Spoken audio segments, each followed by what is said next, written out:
सीताराम पदाम्बुजोर्मलिन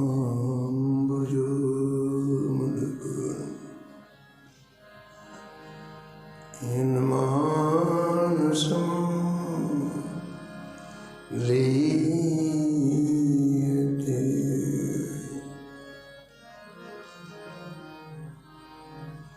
सीताराम गुणावली निशिदिवा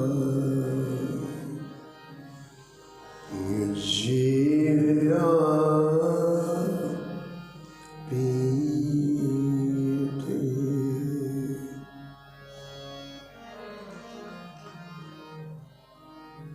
सीताराम विचित्ररूपमनिशम्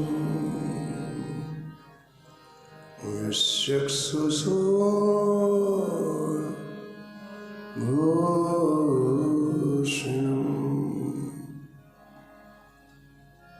सीताराम सुनामधामनिरतं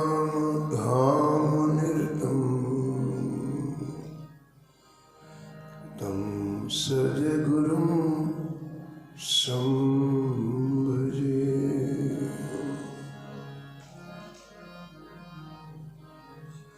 नीलाम्बुजं श्यामलकोमलाङ्गं सीतासमारोपितवामगं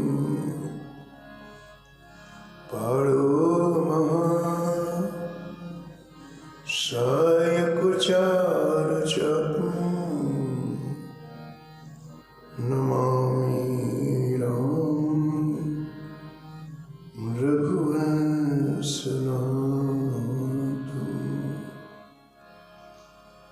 यत्र यत्र रघुनाथकीर्तनं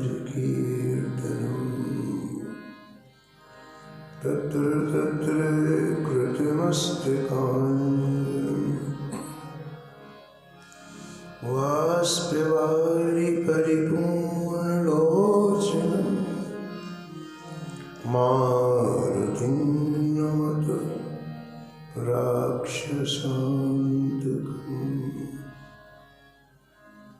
वाञ्छाकल्पतरुभ्यश्च कृपासिन्धुभ्येव च पतितानां पावनेभ्यो श्रीवैष्णवेभ्यो नमो नमः। भक्ति भगवन्त गुरु चतुर्नाम बुके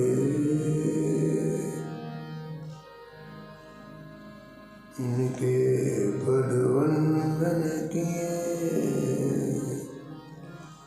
नासत विघ्न हने हरजू विराजिए कथा सुनो इतिहास तुम श्रोताया मार्गे तुम पद रज मम तुम पीछे जो और हैं श्रोता हैं रस खान जिनके सकल मनोरथ पूरे हो श्री भगवान।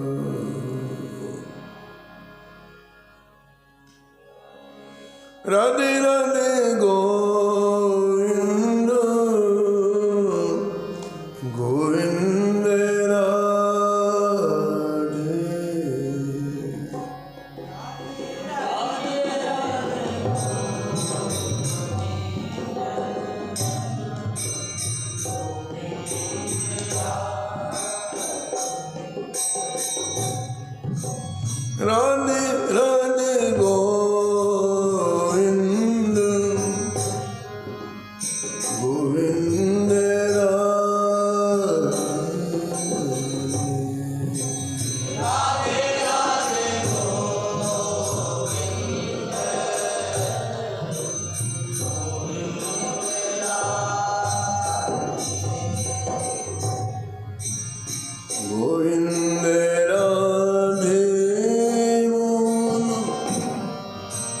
गोपाल राधे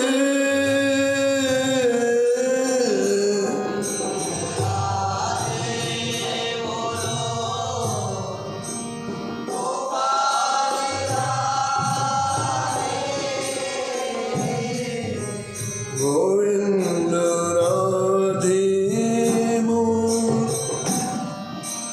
गोपाल राधे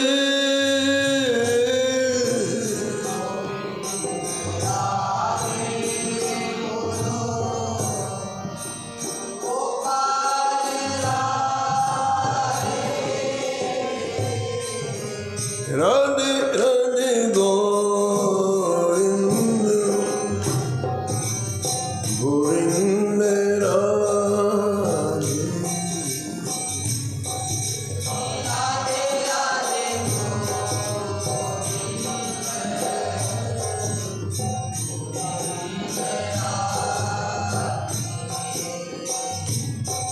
राधे राधे गोविंद गोविंद राधे राधे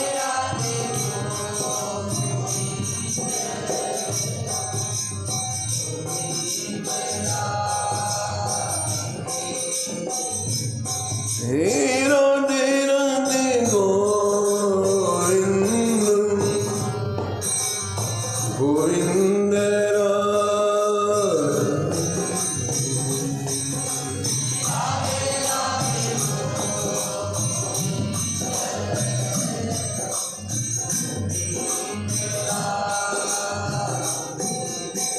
श्री जानकी वल्लभ की श्री मंगल मूर्ति हनुमान जी महाराज के सपरिकर श्री कमाल जी के सब संत भगवान के श्री स्वामी अग्रदास जी महाराज के श्री नाभाजी महाराज के श्री प्रियादास जी महाराज के श्री वृंदावन धाम के श्री बाके बिहारी लाल की श्री राधा लाल की श्री गिरिराज जी महाराज की श्री यमुने महारानी की श्री रामनाम महाराज की श्री महाराज जी की जय जय श्री राम।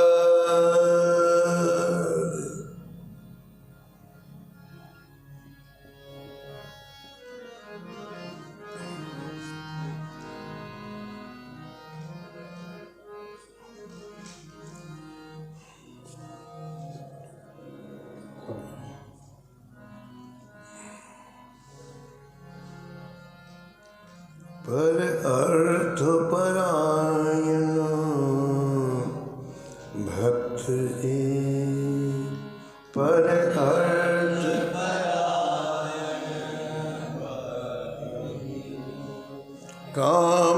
कामधेनु कलयुग के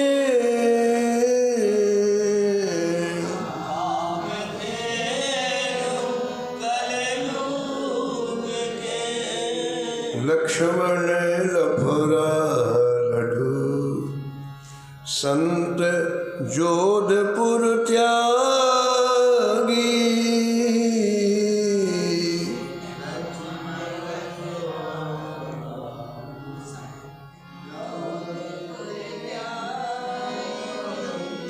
सूरज कुंभन दास विमानी खेम विरागी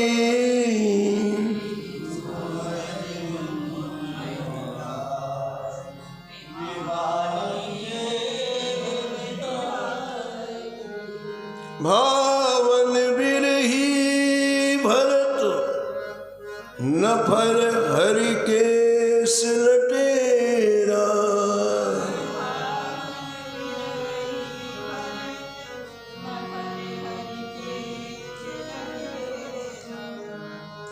हरिदास अयोध्या चक्रपाण सरयू तट डेरा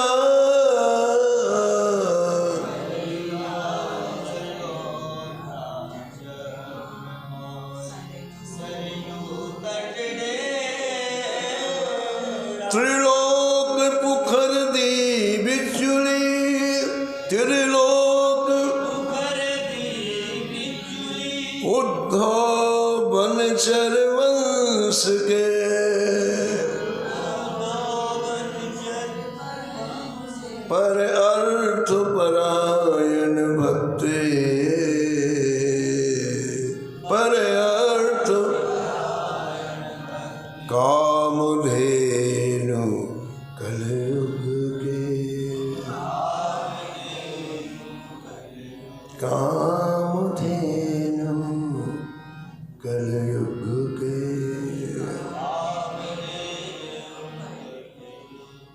प्रातः स्मरणीय परम वंदनीय श्री भक्तमाल के रचयिता श्री नाभा गोस्वामी इस छप्पे में एक साथ कई संतों का स्मरण किया है और निष्कर्ष के रूप में कहते हैं कि ये सभी संत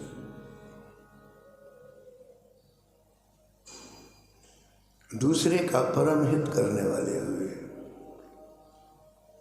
एक हित होता है, एक परम हित होता है।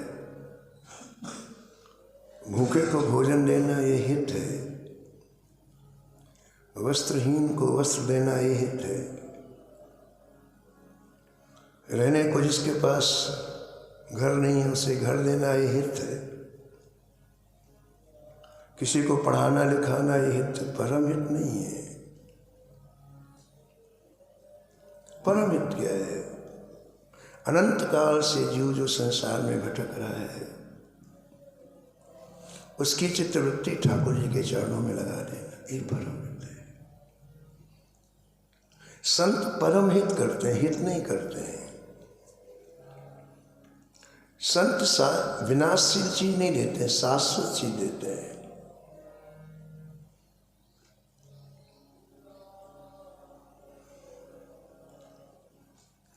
और पूरा जीवन इसी में इन संतों का लगा। पर अर्थ परायण, दूसरे का कल्याण हो, दूसरे भगवत प्राप्ति करें।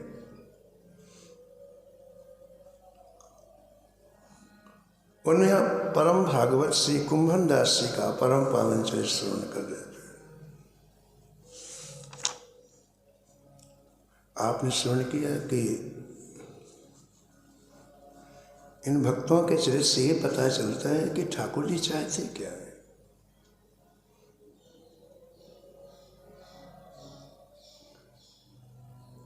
भगवान की प्रेरणा के बाद भी राजा से कुंभन दास जी ने कुछ नहीं, हर तरह का अभाव होते भी वो किसी दूसरे के द्वारा उस अभाव की पूर्ति नहीं कराना चाहते हैं, और दूसरा छोड़ो भगवान से नहीं कराना चाहते हैं। उनके मन में ऐसा दृढ़ भावना है, भगवान ने जो हमें परिस्थिति दी है वो दुनिया की सर्वश्रेष्ठ परिस्थिति है। धन आना, धन जाना, रिश्तों का मिलना, परिवार का मिलना, ये श्रेष्ठ परिस्थिति नहीं है। भगवान ने हमें जहाँ रखा है, जैसे रखा है, वो श्रेष्ठ परिस्थिति है। हम उसमें कुछ भी नहीं करें, किंतु परंतु नहीं करेंगे। और जब राजा लौट गया तो भगवान ने अंदर की बात लेने के लिए कहा, क्यों लौटा दिया, हमने भेजा था, ले लेते सब कुछ। इतनी बड़ी जमीन दे रहा था, इतनी व्यवस्था कर रहा था। कुंभन दास जी बोले, जय जय, तुम वो दे देता, मैं ले लेता, लेकिन एक बात मैं पूछता हूँ, आप बताओ, जैसे आप दौड़ करके आते हो मंदिर से, मेरी गोद में बैठ जाते हो, ऐसे किसी के सामने याचना करने के बाद बैठते? ठाकुर ने ऐसी गर्दन हटाई, नहीं, बस। कुंभन दास जी बोले, मैं आपका स्वभाव जानता हूं। मोर दास कहाए नर आशा,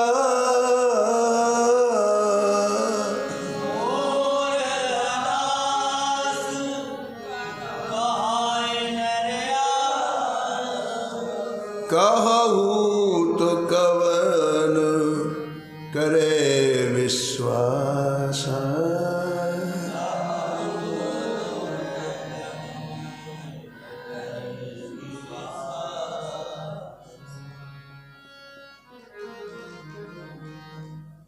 रामायण में सुतीक्षण जी का प्रसंग आता है। बड़े प्रेमी संत थे सुतीक्षण जी, और भगवान वनवास काल में चल करके सुतीक्षण जी की कुटिया में गए।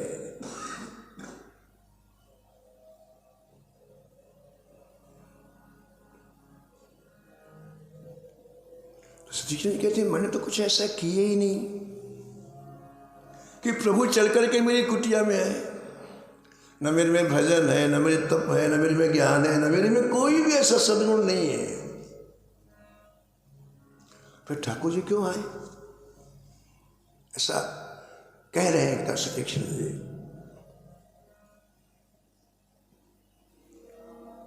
तो अंतर हृदय से विचार करके कहते हैं जैसे एक बात मेरे जीवन में है, मैंने आज तक कभी किसी के सामने हाथ नहीं फैला, इसलिए आप मेरी कुटिया में आए।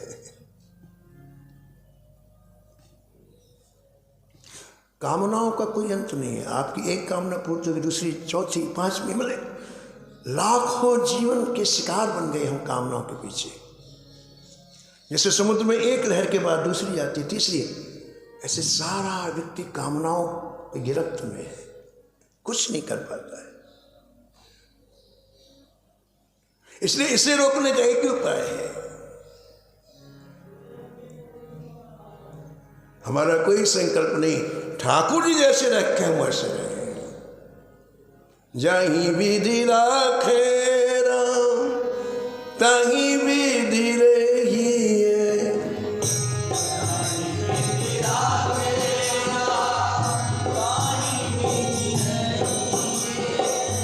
आशय को राम जी की दूजी आस छोड़ दे,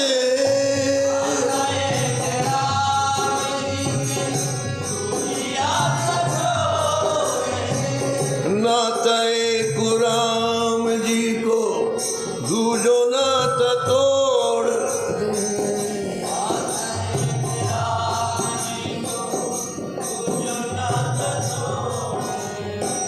धन्यवाद निर्विवाद राम नाम कहिए,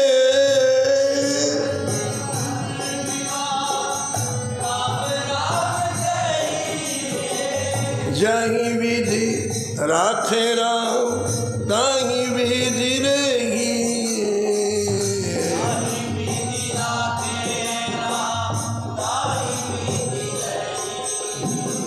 ताहीं विधि रहिए, ताहीं विधि रहिए।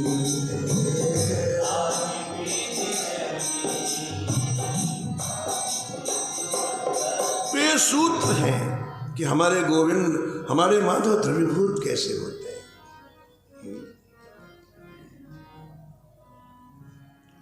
और एक सुंदर प्रसंग कुम्भनदास जी महाराज का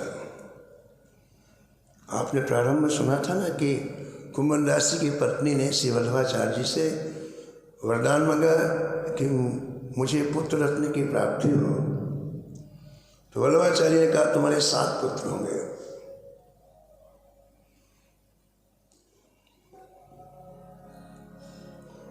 उन 7 पुत्रों में कोई पूछता श्री कुम्भनदास जी कि आपके कितने पुत्र हैं? तो कहते 1.5 पुत्र हैं, 1 और आधा। कितना हुआ? 1.5। समझ में 1.5 पुत्र क्या होता है? या तो 2 हो या 1 हो। बोले मैंने आपकी बात समझ में नहीं आती, 1.5 पुत्र कैसे हैं आपके? कितनी बढ़िया बात देखो कुम्भनदास जी कहते हैं। कुम्भनदास जी कहते हैं जिसने मानव जीवन प्राप्त करके अपने मन को, अपनी बुद्धि को, अपने चित्त को श्री ठाकुर जी में नहीं लगाया, मैं उसे पुत्र नहीं मानता। मनियत सवई राम के नाते, राम केंद्र में हो और सारे रिश्ते उसके चारों तरफ हो। ठीक है ना? राम बाहर नहीं, राम केंद्र में हो हमारे जीवन के। राम का जो हमारा, जो राम का नहीं हो हमारा नहीं। माँ से श्रेष्ठ रिश्ता किसका हो सकता है? लेकिन भरत श्री के प्रेमी ने माँ को छोड़ दिया। माँ ने वनवास दिया तो भरत जी ने कहा आज के बाद जीवन में कभी तुम्हें माँ नहीं कहूंगा, त्याग कर दिया। और इस बात की इतनी पीड़ा कैकेयी को कि 14 वर्ष तक जैसे बिना जल के मछली तड़पती है, कैकेयी तड़पती रही। भरत मुझको मां नहीं कहता है। 14 वर्ष के बाद जब राम वापस आए अयोध्या तो सबसे पहले कैकेयी अम्बा के महल में गए। कैकेयी बिल्कुल क्षीणकाय, उदास। रानी, मां क्या हो गया तुम्हें? कौन सा कष्ट है, कौन सा दुख है? कैकेयी अम्बा ने कहा, राम, भरत मुझे मां नहीं कहता है, एक बार कह दो मुझे मां कहते हैं। राम जी ने आवाज लगाई, भरत। आज तक कभी कैकेयी अम्बा के महल में नहीं गए भरत जी, लेकिन आज राम जी वहां पर हैं और राम जी ने आवाज लगाई तो भरत जी गए। राम जी ने कहा, भरत तुमसे एक बात कहनी है, उसे तुम मान लेना। तुरंत बोले भरत जी, कैकेयी को मां कहने के बाद इसके सिवा जो भी कहूं मैं मान लूंगा, कैकेयी को मां नहीं कहूंगा। तजो पिता प्रहलाद विभीषण,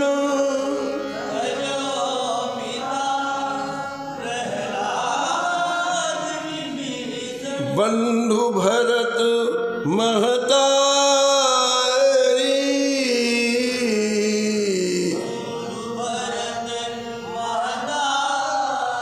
बंधु भरत महतारी। हाँ,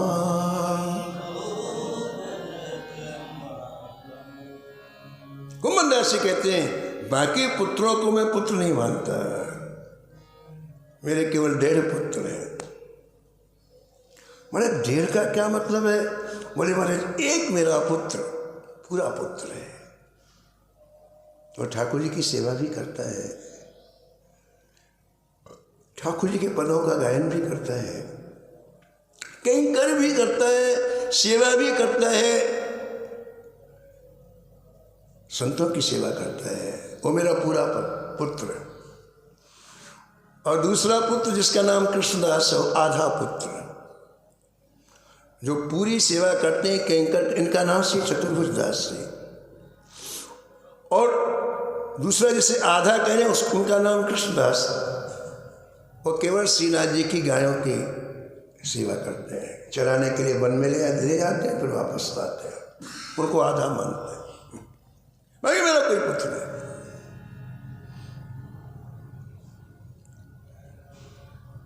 आपके हृदय के भाव से ठाकुर जी रिझते हैं। आपको संसार को रिझाना है तो संसार की तरफ चलिए जाओ, और ठाकुर को रिझाना है तो हृदय के भावों को बदलना होगा आपको। बाहरी कुछ नहीं बदलना, बाहरी चलने दो जैसा चल रहा है, लेकिन हृदय के भाव वही हो जो ठाकुर जी को प्रिय हैं। भक्तमाल में है कि जयदेव स्वामी जी के हाथ पैर काट दिए दुष्टों ने, और हाथ पैर काट करके एक सूखे कुएं में डाल दिया। तो भगवान की कृपा से एक राजा निकला, उसको प्यास लगी, उसने कुएं में झांक करके देखा, रे कोई संत पड़े हुए हैं, निकलवाया, अपनी राजधानी ले गया, इलाज कराया। तो हाथ जो कटे थे तो कटे थे, लेकिन रक्त निकलना बंद हो गया।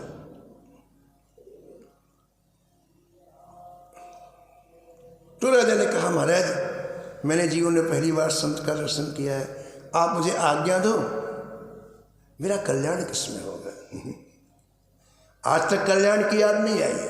अब देखो आप कैसी विचित्र बात है, घर में रहते रहते लोग 70 वर्ष के हो जाते हैं, 90 वर्ष, लेकिन कोई चिंता नहीं कि हमारा कल्याण कैसे होगा। क्यों?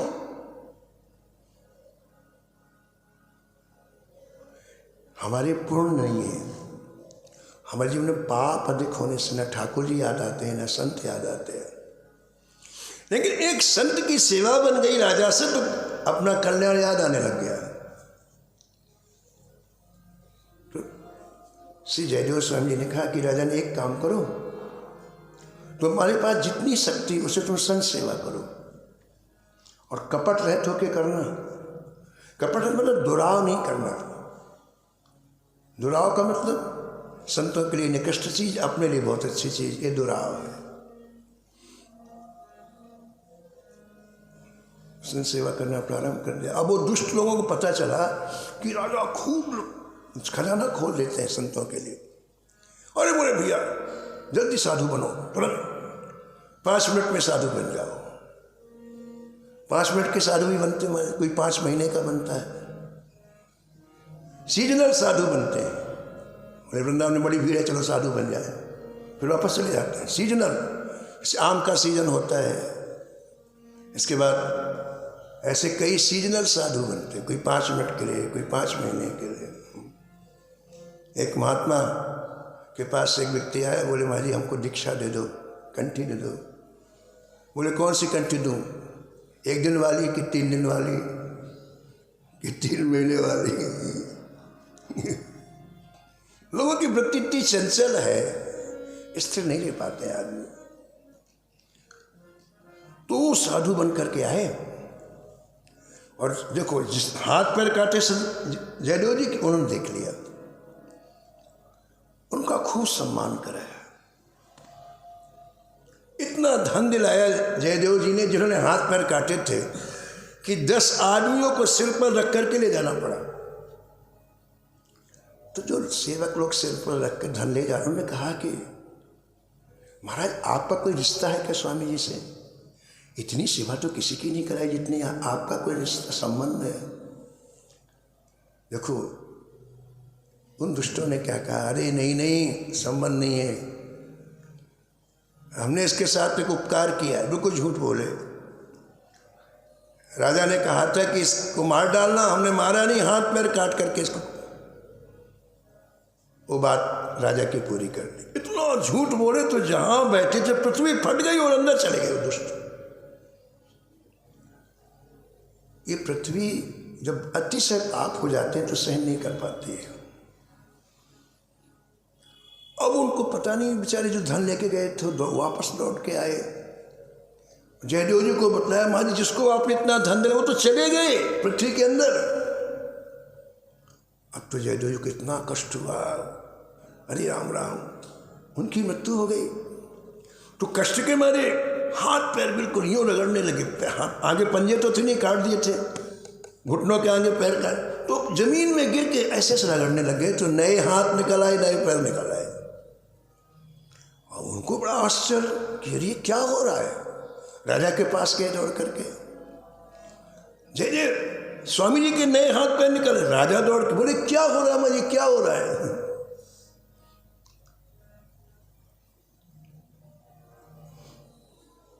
जब कई बार पूछा तो जयदेव स्वामी ने कहा कि जिन लोगों ने हाथ पैर काटे थे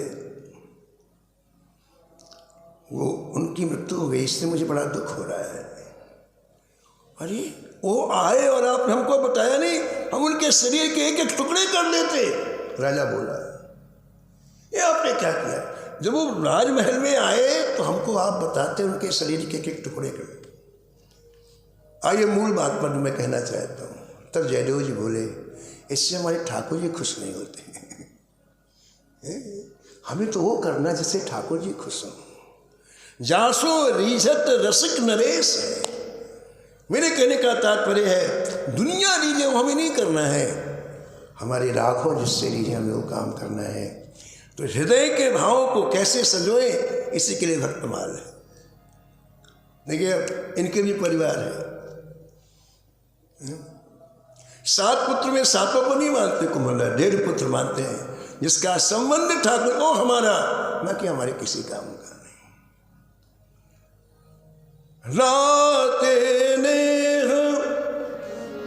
राम सोमनियत,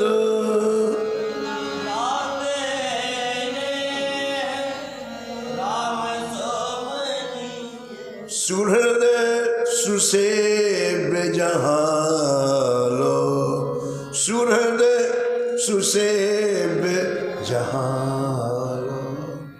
अंजन कहा आँख जंग फूटे,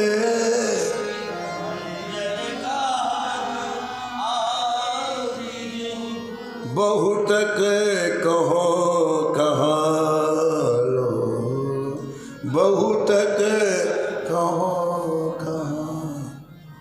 अंजन आँख में इसलिए आना जाता है कि आँख के विकार दूर हो जाए, रोग दूर हो जाए। कोई व्यक्ति अंजन आँख फोड़ने के लिए थोड़ी लगाता है। ऐसे संसार के जितने रिश्ते हैं, परिवार हैं, संबंधी हैं, वो भगवत प्राप्ति के लिए, और हमारा भगवत प्राप्ति उससे ऐसा हो जाए, वो आँख फोड़ना है। तो देखो आप कहते हैं मेरे डेढ़ पुत्र, तो एक का नाम श्री चतुर्भुज दास जी और दूसरे का नाम श्री कृष्णदास जी। कृष्णदास जी का नियम है प्रातःकाल 7 बजे श्रीनाथ जी की करीब 100 गायें हैं, उनको लेकर वन में चराने के लिए जाते हैं। पूरा दिन वन में रहते हैं और शाम को जब सूर्यास्त होने लगता है तो गायों को लेकर के वापस आते हैं और गौशाला में बांध देते हैं। उनकी यही सेवा है। आज श्री कृष्णा जी जब वन में गए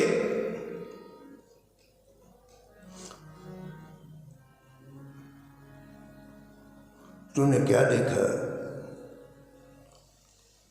कि सामने से एक सिंह आ रहा है। सिंह की आंखें बता रही थी बहुत भूखा है। कृष्णदास जी को ऐसा लगा कि ये बहुत भूखा है, किसी न किसी गाय के ऊपर प्रहार करेगा, गाय को उठा के ले जाएगा और गाय को खाएगा। और ये गाय श्रीनाथ जी की है, श्री ठाकुर जी की है। देखो क्या सुंदर भाव है इन लोगों के।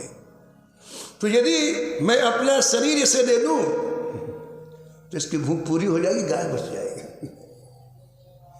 मैं यदि सिंह के सामने अपना शरीर, इसको तो भूख ऐसे तो मांस चाहिए, तो मैं यदि इसके मुख के सामने आ जाऊं तो मुझे खा लेगा, गाय बच जाएंगे और वापस चला जाएगा। ऐसा भाव रख करके कृष्णा जी उस सिंह के मुख के पास जाकर कूद के जा पड़े। और वो था बहुत भूखा, महाराज जबड़े में जीवित कृष्णदास जी को दबाया और चला गया जंगल में, और सभी गाय बच गई, मार के खा गए।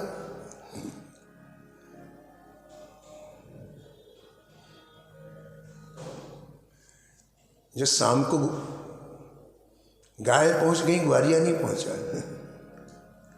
कहाँ गया भाई कृष्णदास, कहाँ गए कृष्णदास? खोजने लग गए लोग। खोजते खोजते जंगल में आए तो इनकी हड्डियां पड़ी थी, मांस सब खा के हड्डियां पड़ी थी। तो हड्डियों को देख करके सब लोग समझ गए कि सिंह ने मार डाला। वापस आए और ये सूचना किसे दी? कुंभनदास जी को कि आपका पुत्र सिंह ने प्रहार करके समाप्त कर दिया। इतना सुनना था कि कुंभनदास जी बेहोश होकर गिर पड़े, मूर्छित होकर गिर पड़े।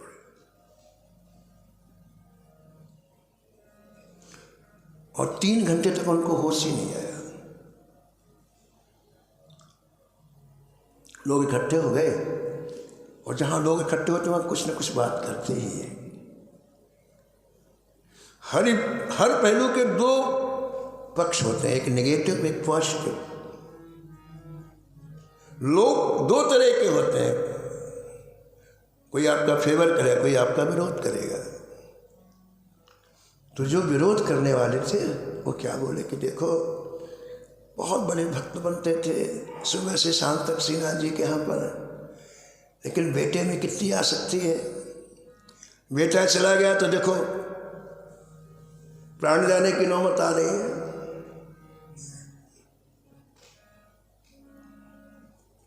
संत को समझना बड़ा कठिन है। उनकी क्रियाएं हमारे शरीर की दिखती हैं, लेकिन हमारी लौकिक क्रियाएं होती, उनकी अलौकिक क्रियाएं होती है, फर्क है।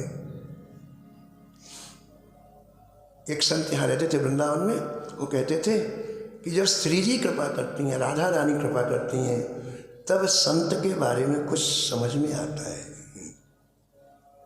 हमारी जो कलुषित बुद्धि है, संसारी बुद्धि है, उनके हृदय के भाव को नहीं पकड़ पाते हैं। जो को कहे संत में चीना,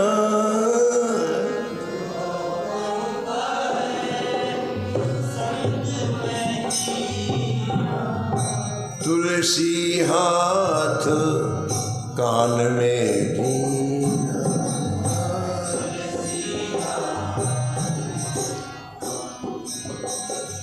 तुलसीदास जी कहते हैं जब कोई कहता है कि मैं संत को पहचान गया तो मैं दोनों हाथ कान में रख लेता हूँ, वो झूठ बोलता है। नामाजी ने अपने गुरुजी से यही कहा, गुरुजी आप कह रहे हैं कि मैं भक्तों का चरित्र लिखूं, लेकिन भक्तों के हृदय में जाने की मेरे मन की सामर्थ्य नहीं है। वो हर बात को इतना गुप्त रखते हैं, छिपा के रखते हैं। संसारी हर बात दिखाने के लिए करता है और संत हर बात ठाकुर जी के लिए करता है। उसको लगता है कि मेरे भाव को कहीं संसार की हवा ना लगे, कोई जान ना जाए, नहीं मेरा भाव झूठा हो जाएगा। एक सुप्रीम कोर्ट की जज की लड़की थी, रेहाना, मुसलमान थी। उसकी बचपन से श्री कृष्ण में प्रीता हो गई। तो पूरा परिवार इस्लाम धर्म को मानता, लेकिन वो छोटे से कृष्ण की पूजा करते थे। तो उसके माता पिता विरोध नहीं करते थे।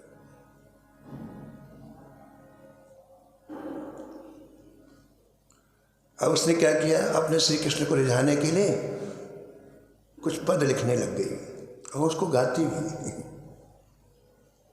और महाराज ठाकुर ने उसको इतना अच्छा गला दे दिया, इतना अच्छा गला, इतना सुंदर गला दे दिया। दूसरा कोई काम नहीं उसे, अपने ठाकुर जी का श्रृंगार करना, पदों की रचना करना, ठाकुर जी को सुंदर गायन श्रवण कराना। उस समय हमारा देश स्वतंत्र नहीं हुआ था और महात्मा गांधी जगह जगह जाकर के देश की स्वतंत्रता के लिए बड़ी बड़ी सभाएं करते थे। तो एक बार कलकत्ते में बड़ी विशाल सभा का आयोजन हुआ। इनके पिताजी जो सुप्रीम कोर्ट के जज थे, वो अपनी बेटी को भी ले गए उस सभा में, रेहाना को ले गए। सभा प्रारंभ होने के पहले इतना हल्ला गुल्ला होने लगा, कोई किसी की बात सुनता ही नहीं। तो गांधी जी ने रेहाना से कहा, बेटी तुम्हारा बड़ा मधुर कंठ है, तुम कोई सुंदर सा यहाँ गीत गा दो तो ये सभा शांत हो जाएगी। उसने कहा, बापू क्षमा करना, मेरा गला दुनिया के लिए नहीं है, मेरा गला श्री कृष्ण के लिए, मैं नहीं गाऊंगी। बोले बेटी देश का काम है और ये सभा एक बार शांत हो जाएगी तो हम उससे कुछ कहेंगे। जब पीछे पड़ गए गांधी जी तो उसने एक बात कहा, बापू यदि मैं यहाँ गा दूंगी तो फिर मैं ठाकुर जी के सामने गाने लायक नहीं रहूंगी, क्योंकि झूठा हो गया ना गला।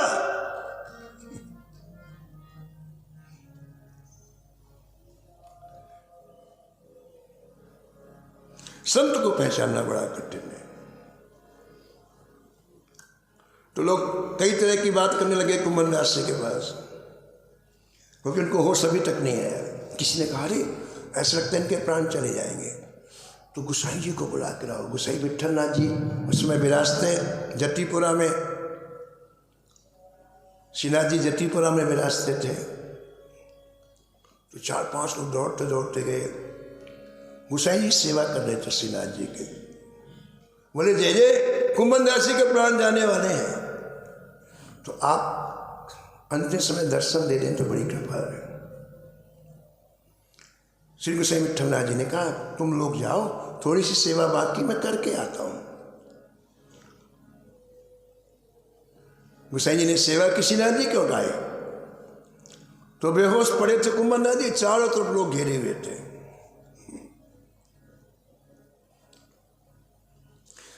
और कुंभन दास जी को देखते ही गोसाई जी समझ गए ये क्यों बेहोश है। इसलिए आप समीप में आकर कान के पास कहा, कुंभन दास जी, कल प्रातःकाल आप श्रीनाथ जी का दर्शन करने आना, हम आपको दर्शन कराएंगे। क्या कहा कुंभन दास जी, कल प्रातःकाल आप श्रीनाथ जी का दर्शन करने के लिए आना, हम आपको कराएंगे। सुनते उठ के बैठे। लोगों ने कहा क्या हुआ? लोगों ने पूछा, मरिए क्या हुआ? 4 घंटे से 6 घंटे हो गए बेहोशी नहीं, और आपने 1 मिनट क्या कह दिया कि उठ के बिल्कुल बैठ गए। गोसाई विट्ठल नाथ जी ने कहा, भैया संतों के अंतर्भावों को पहचानना बड़ा कठिन है। ये पुत्र के लिए बेहोश नहीं हुए थे। पुत्र मरने के बाद सूतक लग जाता है और सूतक में फिर लोग मंदिर नहीं जाते, भगवान का दर्शन नहीं करने जाते। तो उनको इस बात की चिंता, बिना श्रीनाथ जी के दर्शन के मैं जीऊंगा कैसे? श्रीनाथ जी कह रही दर्शन मुझे नहीं मिलेगा तो मैं कैसे जीऊंगा, इस बात की इनके हृदय में चिंता हो गई।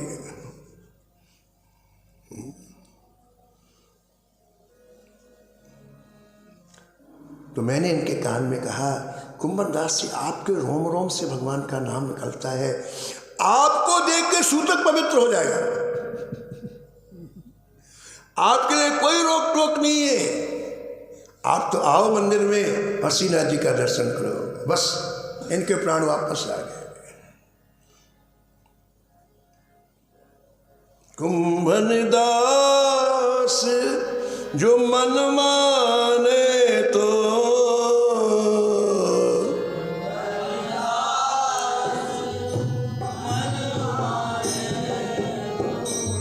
कत जिए और सुहाग, हाँ कत जिया और। इन प्रेमियों के हृदय में अब दूसरी कोई इच्छा नहीं है। इन नेत्रों से अहर्निश श्री ठाकुर जी की रूप माधुरी देखे, बस इनके प्राणों की खुराक अब अन्य कोई वस्तु नहीं है, पदार्थ नहीं है, व्यक्ति नहीं है, केवल ठाकुर की रूप माधुरी। इनके कानों की खुराक दुनिया के ये भद्दे गंदे गीत नहीं, श्री ठाकुर जी के दिव्याद्य गुणों का श्रवण करना। अगर ये ना मिले तो जीवित नहीं रह सकते। ब्रजांगनाओं से पूछा कि भगवान जब वन में चले जाते तो कैसे जीवित रहते हो? बोल इनकी कथाएं सुन करके। श्रवण और कथा नहीं सुनी हो,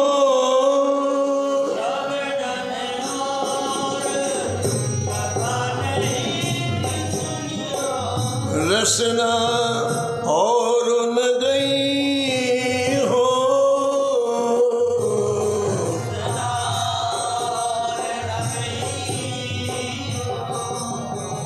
रुकी हो नयन विलोकत और।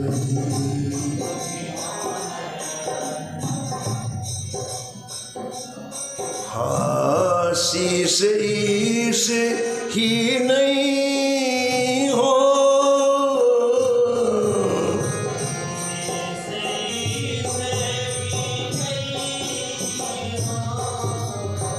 जानकी जीवन की बल नहीं हो।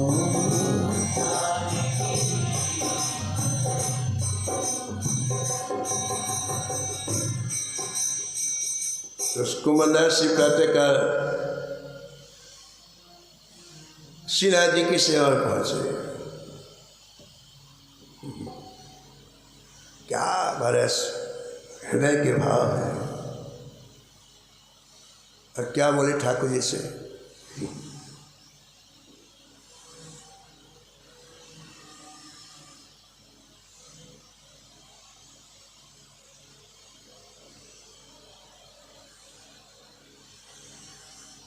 नैनन रहूं छिपाए श्याम तोई, श्याम तोई।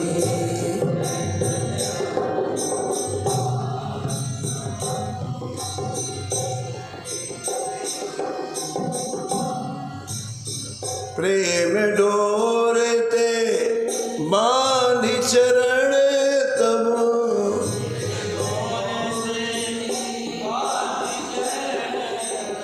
राखून बिचलाए,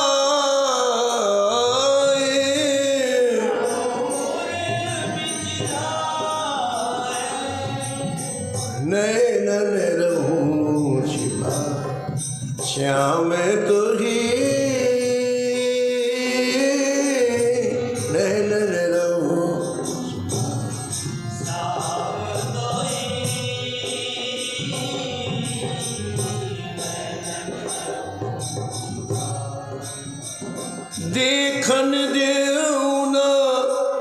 बाहु को मैं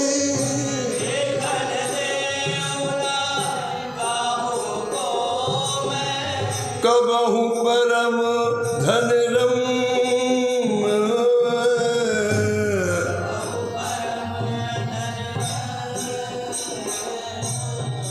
किंतु बनो वह रहे निरंतर।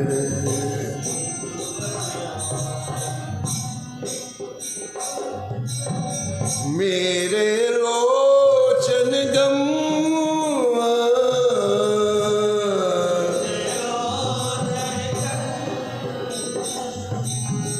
नैनन रहूं छिपा श्याम तुझी।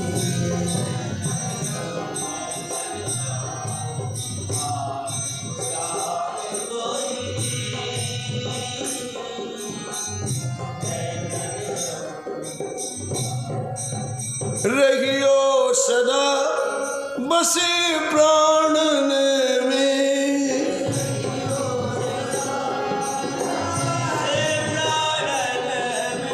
सदा कीजियो सारो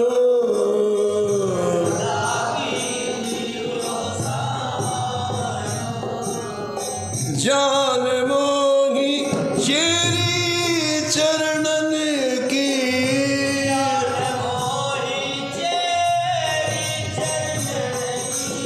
रखियो नित्य दुलार।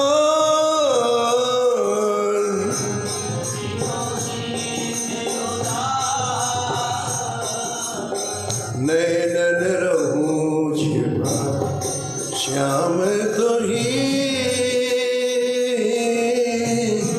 नैनन रहूं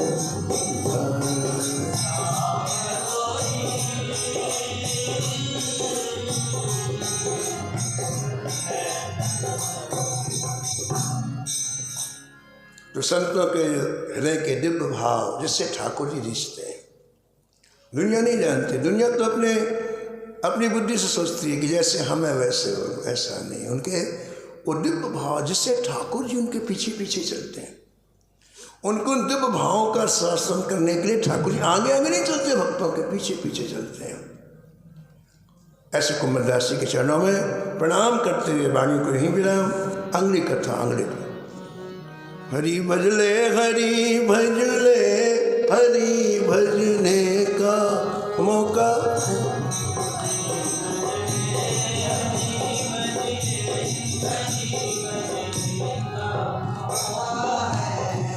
ही भजले हरि भजले हरि भजने का मौका है।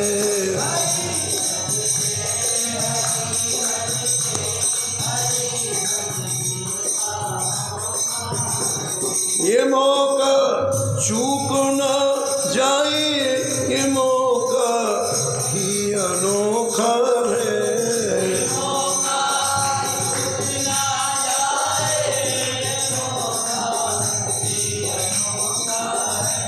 ये मौका चूक न जाए, ये मौका ही अनोखा है।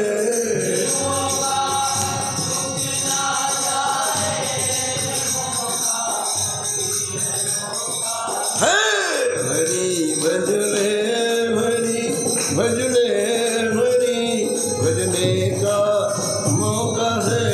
हरि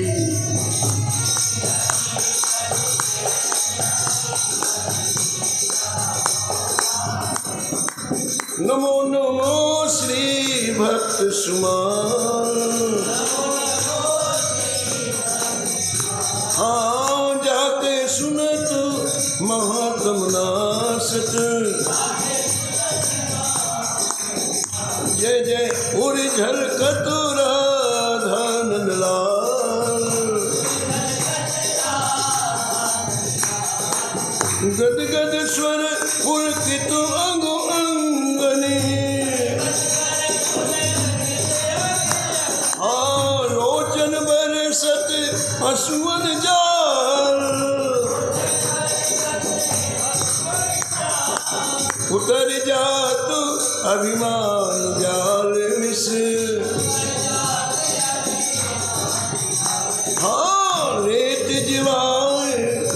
बस नहीं काल। होत प्रीत हरि भक्त जनन सो, लेत शीघ्र घटी चरण प्रचार।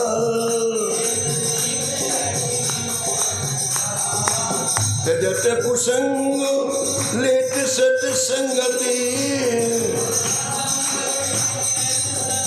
हाँ भाग जगत को अद्भुत भाग।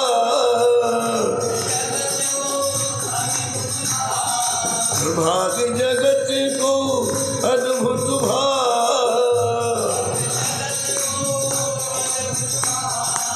निशिवासन सोत अरु जागत,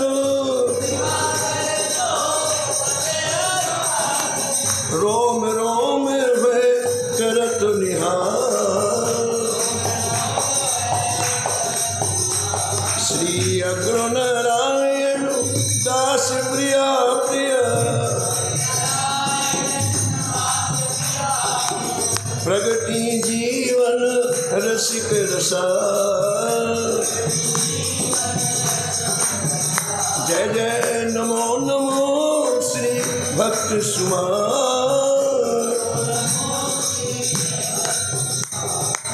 सीताराम सीताराम सीताराम सीताराम।